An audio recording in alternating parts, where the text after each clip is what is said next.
예수님 이름으로 간절히 기도하옵나이다. 아멘. 우리 시간 옆에 있는 분들하고 한번 인사하시겠습니다. 오늘도 잘 오셨습니다. 인사하시겠습니다. 네, 오늘도 잘 오셨습니다. 우리 앞뒤로도 한번 반갑게 인사했으면 좋겠습니다. 은혜 많이 받으시기 바랍니다. 네, 은혜 많이 받으시기 바랍니다. 하나님께서 우리 교회 가운데 계속 은혜를 주시는 것 같습니다. 그리고 우리가 조금씩 이 대면 예배, 사실 이게 대면 예배란 말이 참 말이 안 되는 말인데요, 그렇죠? 우리가 이제 교회로 나와서 우리가 얼굴과 얼굴을 대하여 보며 참된 성도의 교제를 나누는 예배의 자리를 우리가 회복해 가는 것 같아서 너무나 감사합니다. 우리 성도님들 조금만 더 힘을 내어 주시고 우리가 더 많은 사람들이 함께 예배하는 그날이 올 수 있도록 계속 기도해 주시고 또 힘을 내어 주셨으면 좋겠습니다. 하나님께서 오늘 우리에게 주시는 은혜가 있습니다. 그 은혜를 다 받아 누리시는 우리 성도님들 되시기를 주님의 이름으로 간절히 축복합니다. 이 프로야구 선수들이요 종종 이 승부 조작에 가담을 해서 발각되어서 재판에 넘겨지는 뉴스를 우리가 종종 보게 되죠. 이 프로야구 선수들은 사실 상당한 조건의 계약금을 받습니다. 일반 사람들이 만져볼 수도 없는 수억 원대의 돈이죠. 그런데 그런 선수들이 한번 승부 조작을 할 때마다 얼마의 돈을 받는다고 생각이 드셔요? 제가 기사를 한번 봤었는데 고작 100만 원에서 한 300만 원 정도의 돈을 받는다고 해요. 물론 100만 원, 300만 원 이 돈이 일반 사람들에게 큰 액수죠. 하지만 그 선수들이 받는 연봉에 비하면 이게 얼마나 터무니없는 돈이겠습니까? 그런데 왜 그런 선수들이 그런 선택을 하느냐 말이에요. 여러 가지 이유가 있을 겁니다. 재미로 했을 수도 있겠죠. 그리고 어떤 이 검은 세력에 강압에 못 이겨서 했을 수도 있을 겁니다. 어떤 선수는 이런 경우도 있답니다. 승부 조작에 가담을 했는데 성과를 못 낸 거예요. 그래서 그 일을 제안했던 사람이 자신이 받은 손해를 갚으라고 협박을 해서 막 돈을 빌려서 메꿔야 되는 그런 어처구니 없는 그런 일을 겪기도 했다는 뉴스를 보기도 했습니다. 근데 저는 이런 생각을 해봤어요. 당장 내 손에 쥐어진 이 100만 원이 많은 것은 아닐 수 있지만 지금 당장 내 손에 쥐어져 있지 않은 수억 원의 계약금보다 그 순간은 그게 더 커 보이지 않았을까는 생각 말입니다. 한번 승부 조작을 할 때마다 계좌에 몇백만 원씩 꽂히는 것을 보면서 당장 눈에 띄는 그것에 혹하는 마음이 들었을 수도 있지 않았을까요? 당장 내 손에 잡히는 것이 더 커 보이니까 점점 유혹에 빠져들었을 가능성이 높습니다. 사랑하는 성도 여러분, 인간은요 눈에 보이는 것에 혹하는 경향이 있습니다. 하나님께서는 우리가 그럴 가능성이 많기 때문에 눈에 드러나는 것에 대해 항상 조심할 것을 경계하고 있습니다. 요한 1서 2장 16절에 이런 말씀이 있죠. 이는 세상에 있는 모든 것이 육신의 정욕과 안목의 정욕과 이생의 자랑이니 다 아버지께로부터 온 것이 아니요 세상으로부터 온 것이니 겉으로 드러나서 우리의 눈을 현혹할 만한 그 무엇을 기준으로 삼아서는 안 된다라는 의미겠지요. 왜냐하면 그것은 하나님으로부터 온 것이 아니라 세상으로 말미암는 것들이기 때문입니다. 그래서 성경은 철저하게 눈에 드러난 것과 반대로 내면의 가치를 소중하게 여겨야 할 것을 언제나 우리에게 권면하고 있습니다. 오늘 본문 어떤 내용입니까? 우리 교회를 조금 오래 다니신 분들은 너무나 잘 알고 있는 말씀입니다. 흔히 중풍병자의 내 친구들이라는 이름이 붙어있는 그런 설교를 많이 들어보셨을 것 같아요. 예수님의 명성이 자자해지자 유다 각지에서 서기관과 바리새인들이 갈릴리로 몰려옵니다. 예수님을 이렇게 인정해 주려고, 예수님을 대우해 주려고 이들이 모이는 걸까요? 아닙니다. 예수님을 감시하기 위해서입니다. 요주의 인물입니다. 자신들의 어떤 종교적인 지배 어떤 구조가 혹 바뀌지 않을까, 민심이 이 예수에게 지금 쏠려져서 우리의 입지가 위협을 받지는 않을까, 그런 생각이 있어서 지금 예수님을 감시하려고 온 겁니다. 예수님은 여러 병자들을 지금 고치고 계세요. 예수님께서 머물러 계시는 집에는 이미 사람들로 가득 들어차 있습니다. 그때에 갑자기 예수님이 계시던 집의 지붕에 구멍이 생기더니 한 사람이 뉘어있는 침상이 달아 내려졌습니다. 친구의 병을 고칠 수 있는 방법은 예수님밖에 없다는 절박함이 지금 이 중풍병자를 메고 온 4명의 친구에게 가득합니다. 절박함이 있는 겁니다. 그런데 사람들은 가득 차 있고 언제 차례가 돌아올지 모를 일입니다. 그래서 이 친구들이 중풍병자를 지붕을 뜯어서 달아내리기로 결정한 거예요. 예수님 당시에 대부분의 집의 지붕은요, 큰 나뭇잎으로 겉문 위를 가린 다음에 진흙을 바르는 형태의 지붕이었다라고 합니다. 그런데 오늘 본문 15절을 보니까요, 기와를 벗기고 병자를 침상째 무리 가운데로 내렸다 이렇게 되어 있죠. 예수님 당시에 지붕에 기와를 사용했다라는 것은 이 집이 매우 부요한 집이었다라는 것을 의미합니다. 부자의 집입니다. 엄청난 재정적인 부담을 요구할 수도 있어요. 멀쩡한 지붕을 뜯었으니까요. 그러나 친구를 살려야 한다는 일념으로 그대로 시행합니다. 중풍병자를 들쳐매고 친구들이 얼마나 간절한 심정이었는지를 우리가 볼 수 있는 대목입니다. 이렇게 친구의 침상을 지붕을 뚫고 달아내려 예수님께서 그 사람을 보시고 고쳐주시고 많은 사람들이 하나님께 영광을 돌렸더라. 오늘 본문이 그렇게 마무리되었다면 얼마나 좋겠습니까? 아무런 갈등도 없이 그냥 해피엔딩으로 끝났을 겁니다. 무슨 말이냐면 5장 19절에서 곧바로 24절 하반절인 중풍병자에게 말씀하시되 내가 내게 이르노니 일어나 내 침상을 가지고 가라 라는 그 말씀으로 연결되었으면 아무런 충돌도 없었을 것이다 라는 말입니다. 하지만 우리가 읽은 본문의 20절부터 23절의 내용이 끼어들면서 오늘 이야기는 복잡해집니다. 그리고 우리에게 커다란 의미를 던져주고 있죠. 친구들이 중풍병자를 천장에서 달아내렸습니다. 예수님께서 20절에 이러한 그들의 모습을 보시고 어떻게 이야기하십니까? 우리 함께 한 목소리로 20절 말씀을 읽도록 하겠습니다. 같이 읽습니다. 예수께서 그들의 믿음을 보시고 이르시되 이 사람아 내 죄사함을 받았느니라 하시니. 예수님께서 중풍병자와 그를 데리고 온 사람들의 믿음을 보셨다라고 합니다. 우리는 여기에서 두 가지를 주목해 보아야 합니다. 첫 번째로 주목할 것은 그들의 믿음을 보셨다라는 점이고요. 두 번째로 주목할 것은 그들의 믿음으로 죄사함은 한 명에게만 선포되었다는 점입니다. 먼저 예수님께서는 그들의 믿음을 보셨습니다. 그 중풍병자를 데리고 온 사람, 평행본문인 마가복음 9장에는 4명이었다고 말하고 있는데요, 이 4사람들의 믿음을 보셨다는 거예요.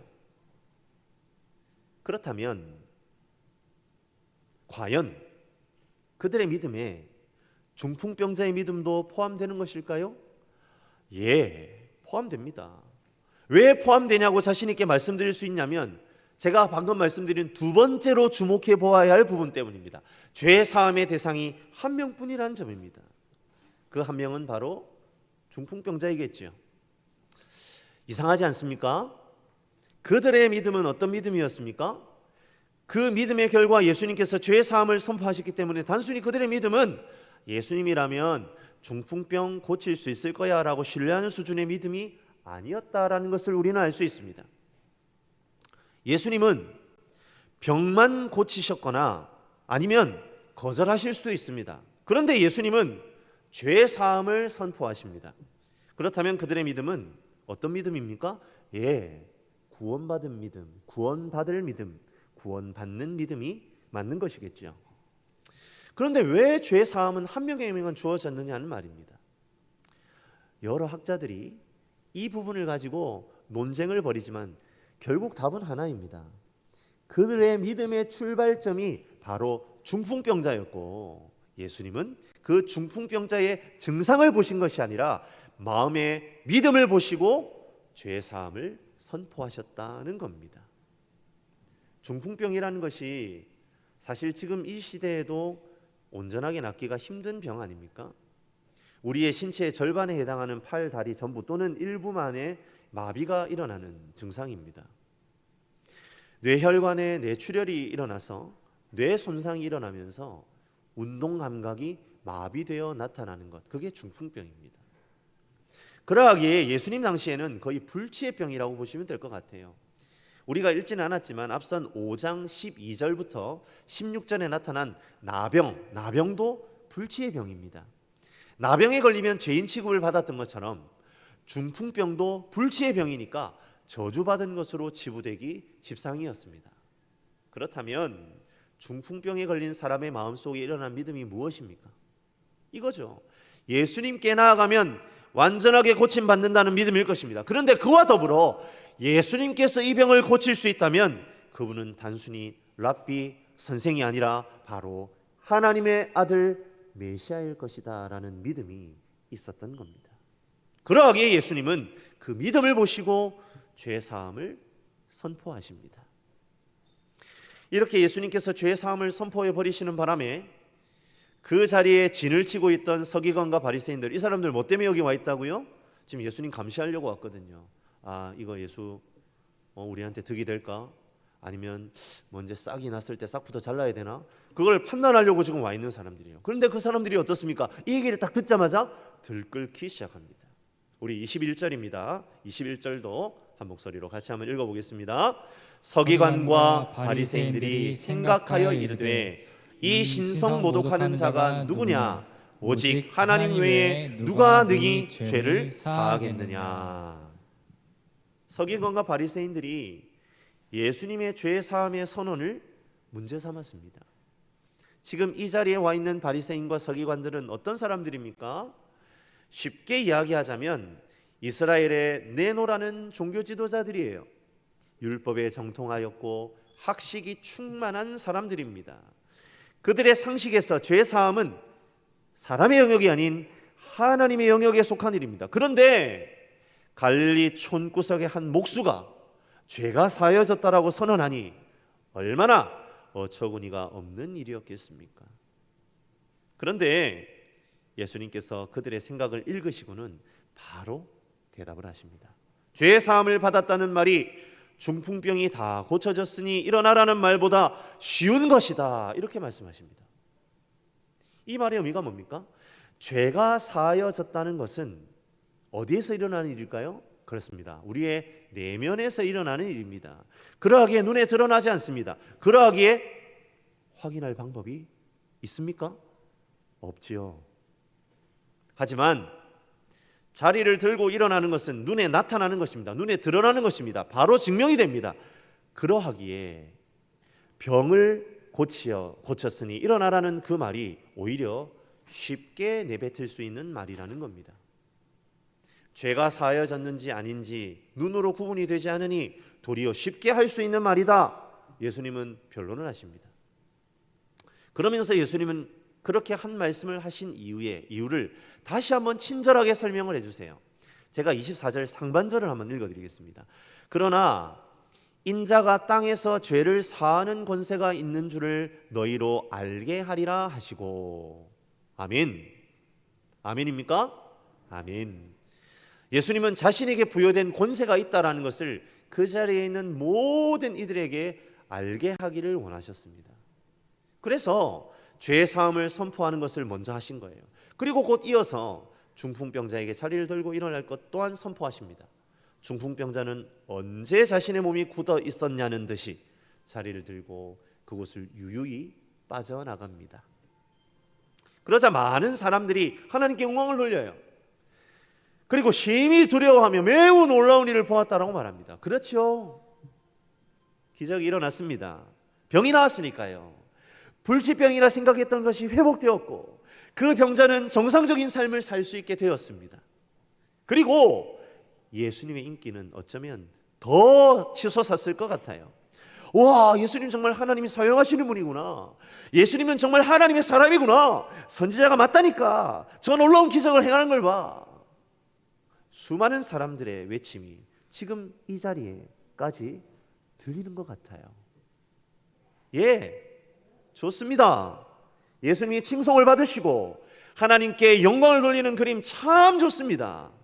그런데 사랑하는 성도 여러분, 무언가 빠져 있다는 생각 들지 않으십니까? 진정으로 평가받아야 될 것이 평가받지 못하고 있지 않느냐는 말입니다. 무슨 말입니까? 수많은 영광과 친송이 있지만 정작 예수님의 어떠하심에 대해 제대로 평가받지 못하고 있다는 현실을 우리는 보게 된다는 겁니다. 무슨 말입니까? 예수님께서는 분명히 이 사람아 내 죄사함을 받았느니라 하고 죄사함의 메시지를 선포하셨어요. 그런데 그 메시지가 병고침 받는 기적 속에 묻혀버렸다는 말입니다. 자리를 들고 자신의 집으로 돌아가는 그 사람과 침상을 메고 왔던 사람들, 그리고 그 자리에 있었던 수많은 무리들의 마음속에 과연 죄사함의 은혜에 대한 감격이 제대로 새겨진 것이 맞는지 우리는 되물어 볼 필요가 있다는 겁니다. 사랑하는 성도 여러분, 예수님께서 오늘 본문 말씀 가운데에서도 말씀하지 않으셨습니까? 자리를 들고 가라는 말은 어려운 말이라고요? 어려운 말이라고요. 자리를 들고 가라고 하는 말이 어려운 말이랍니다. 왜 그렇습니까? 그 말을 뱉었는데 아무런 일도 일어나지 않으면 그 말은 뭐가 되기 때문입니까? 그렇죠. 거짓말이 되기 때문입니다. 하지만 우리는 예수님을 알고 있지 않습니까? 그분 충분히 그 역사를 이룰 수 있는 분입니다. 그러하기에 우리는 왜 예수님께서 병 고치는 말이 어려운 말이라고 하는 것일까? 그렇게 우리가 물음표가 그려진다는 거예요. 그런데 이상하게도 예수님은 그 말이 더 어려운 말이라고 하셨어요. 예수님께서 그렇게 말씀하신 이유는 다름 아닌 사람들의 반응 때문입니다. 우리는 그것을 알아차릴 수 있어야 합니다. 그렇죠. 우리 자신의 내면을 잘 한번 들여다보세요. 우리는 겉으로 드러나는 것에만 반응합니다. 그리고 그것에 감격합니다. 그런데 그러다가 놓쳐버린단 말이에요. 뭘 놓쳐버립니까? 정말 중요한 것, 귀중한 것을 놓쳐버리게 된단 말입니다. 무엇입니까?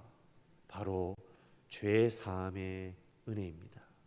구원의 감격입니다. 그래서 예수님은 자리를 들고 가라는 말이 어려운 말이라고 말씀하신 겁니다.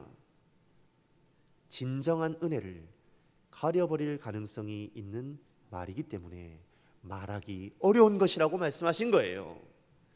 사람들의 반응이 기적의 사건을 어려운 것으로 바꾸어 버립니다. 곡성이라는 영화의 유명한 대사처럼 무엇이 중요한지도 모르고 사람들은 눈앞에 드러난 것에 열광하고 있는 겁니다. 사랑하는 성도 여러분, 지금 이 시대를 살아가는 저와 여러분은 어떨까요? 한번 정직하게 우리들의 모습을 들여보기를 원합니다. 우리들도 예수님 시대의 무리들과 크게 다르지 않다라는 것을 단번에 깨달을 수 있습니다. 눈으로 드러나는 성과에 환호합니다. 교회가 영적으로 부흥하는 것에 박수를 보냅니다. 물질적으로 넉넉한 삶을 살고 괜찮은 지위와 명예를 누리는 것을 부러워합니다. 우리가 그래도 신앙인인데 대놓고 드러나는 것에만 반응하는 것은 아닐 수 있죠. 하지만 다시 한번 우리의 마음속을 가만히 들여다보십시오. 우리는 세상에서 다른 사람들과의 관계 속에서 상대방을 대하는 방식이 모두에게 동일합니까?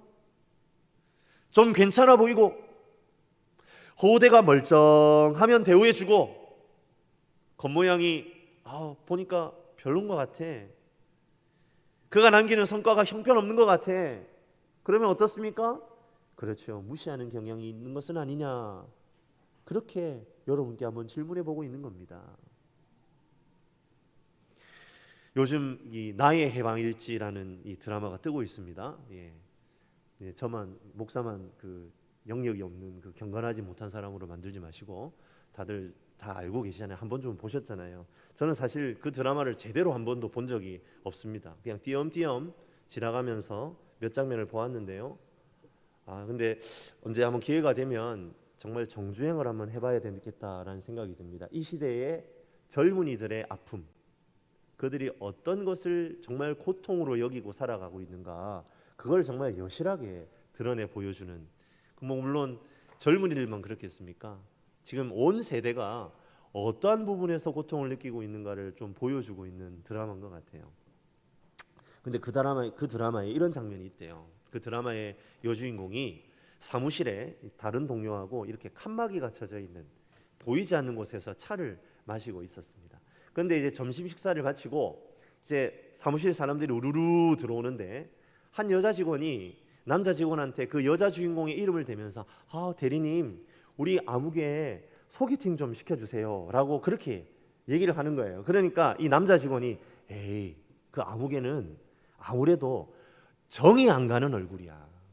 아니 뭔가 못생긴 건 아닌데 눈, 코, 입 하나하나 떼놓고 보면 참 이쁜데 모아놓으면 그렇게 정이 떨어진단 말이에요. 뭔가 이 생기가 없어 보이고 좀 그래. 그렇게 대답을 하는 거예요.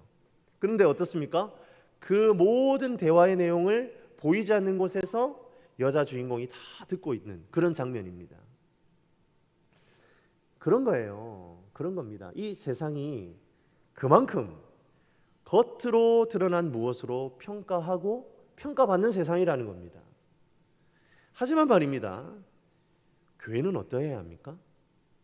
교회는 그렇게 누군가를 평가하고 내가 그렇게 평가받아서는 안 되는 곳입니다. 교회는 우리 각자의 내면에서 일어나는 일에 집중해야 합니다. 그리고 그 내면의 죄사함의 놀라운 능력으로 회복되고 일어나는 일이 일어났을 때에 박수 쳐주고 격려하는 공동체가 바로 교회라는 겁니다. 기왕이면 좀 크게 아멘 하셨으면 좋겠습니다. 그러한 공동체가 교회라는 말입니다. 아멘. 그런데 말입니다. 사랑하는 성도 여러분, 교회조차도 세상과 닮아가고 있는 모습이 너무나 마음이 아픕니다. 진정으로 감격해야 할 이유가 무엇인지를 상실한 채 겉으로 드러난 무엇에만 열광하는 모양새가 교회에도 존재한다는 것이 너무나 답답합니다. 교회가 왜 그렇게 되었을까요? 그 이유는 간단합니다. 우리 성도의 교제가 피상적이고 겉으로만 이루어진 교제이기 때문입니다. 제가 이번에 대신방을 한 달 동안 쭉 했지 않습니까? 아직도 대신방은 끝나지 않았습니다. 아직도 기회가 있습니다. 꼭 저에게 신청해 주셨으면 좋겠습니다. 대신방을 하면서 얻게 된 가장 큰 유익은요, 우리 성도님들이 각자 가지고 있는 답답함과 풀리지 않는 숙제가 무엇인지 어느 정도 알게 되었다는 겁니다. 그리고 저는 앞으로 그 제목들을 가지고 아마 새벽마다, 그리고 제가 개인적으로 가지는 기도의 시간에서 함께 기도하겠죠. 그러면 제가 앞으로 성도님들과 함께 생활해 나가면서 가장 기쁘고 행복한 순간은 언제일 것 같습니까? 두말하면 잔소리입니다. 그렇게 함께 붙들고 기도하던 기도의 제목이 하나하나 열매를 맺어가는 것을 보는 겁니다. 그런데 그 열매가 막 눈에 띄는 성격의 것들일까요? 물론 그런 성격의 것들도 있지만 대부분 내면의 문제들입니다. 이것 때문에 마음이 가로막혀서 헌신하지 못했는데 이제 그 문제를 뛰어넘어서 헌신하고 자신을 드리는 우리 성도님들의 모습을 보게 된다면 한번 생각해 보십시오. 제가 얼마나 행복하겠습니까? 정말 예수를 믿는지 안 믿는지 헷갈리는 성도들이 있습니다. 그런데 정말 구원의 확신이 생기고 정말 기쁘고 행복한 마음으로 예배하고 기도하는 모습을 발견할 때 그것만큼 행복하고 기쁜 일이 어디에 있겠습니까? 사랑하는 성도 여러분, 교회 공동체는 그래야만 소망이 있습니다. 각자의 내면의 아픔과 고통이 무엇인지를 알아주고 그것을 위해 기도하면서 서로 자라가고 성장하는 것을 확인하는 기쁨이 넘쳐나는 것, 그게 바로 교회의 존재 이유이고 성도의 교제의 주된 목적입니다. 그저 사람이 많이 모이고 물질적으로 대박이 나서 그것을 공동체 가운데 은근히 드러내고 그렇지 못한 사람들을 무시한 듯한 태도로 일관한다면 우리는 교회 공동체 아닙니다. 죄송하지만 우리는 성도 아닙니다. 먼저 저부터 바르게 하고 싶습니다. 우리 성도님들의 외면의 어떠함으로 판단하지 않는 목회자가 되지 않도록, 외면의 어떠함으로 판단하지 않는 목회자가 되도록 더 많이 기도하겠습니다. 성도가 가지고 있는 달란트만 탐내는 싹군 목자가 아니라 그 영혼이 참으로 하나님 앞에 드려지고 헌신되는 것에 관심을 가지고 기도하며 돌아보는 목자로 세워져 가겠습니다. 그것이 앞으로 제가 전대중앙교회의 후임 목사로서 감당해야 할 숙제라고 생각합니다. 그렇게 저부터 잘 순종하기를 원합니다.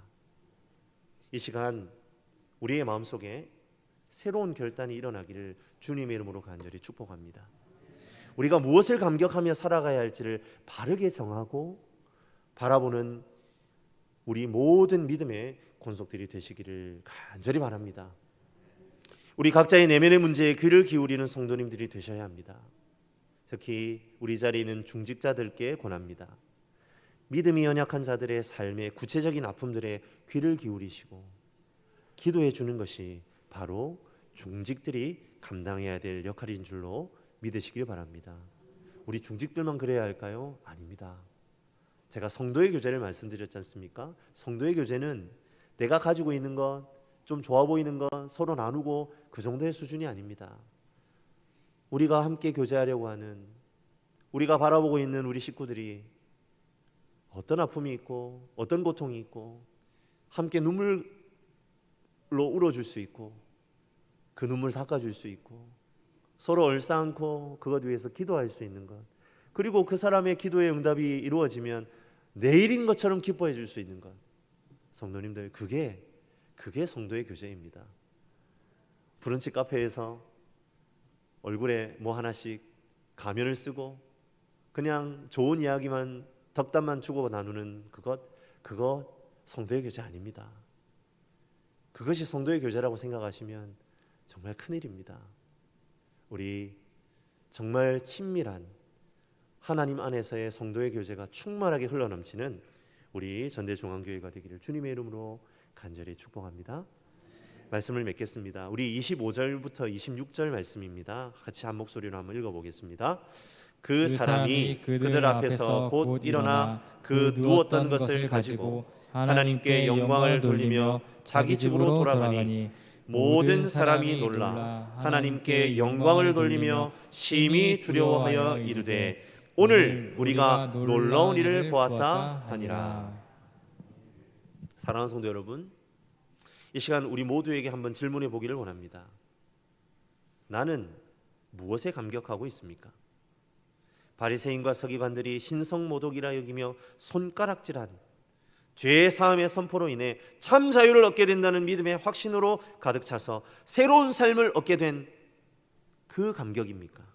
아니면 불치의 병이 고쳐진 기적적인 사건에 현혹되어서 놀라운 일을 보았다라는 것에, 그 겉으로 드러난 것에 대한 감격입니까? 만약 우리의 눈이 그저 겉으로 드러난 것에 머물러 있다면 우리는 오늘 본문의 비난의 대상이 되고 있는 바리새인과 서기관, 그들과 별반 다를 것이 없습니다. 더 쉽게 얘기하면 믿음 없는 사람인 것은 똑같다는 겁니다. 왜 믿음 없는 사람입니까? 바리새인과 서기관은 예수님을 메시아로 인정하지 않았습니다. 예수님은 하나님의 아들이시고 죄사함의 권세가 있는 분이십니다. 그것을 인정하지 않는 이유는 예수님을 믿지 않았기 때문입니다.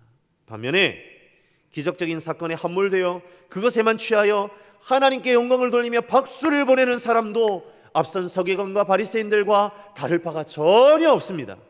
그들 역시 다른 한 면을 보지 못하고 있는 겁니다. 바로 중풍병자의 내면에서 일어난 일입니다.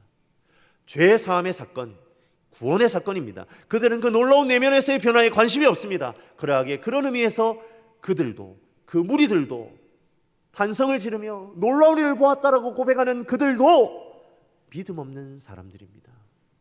사랑하는 성도 여러분, 이 시간 우리의 영안이 열리기를 원합니다.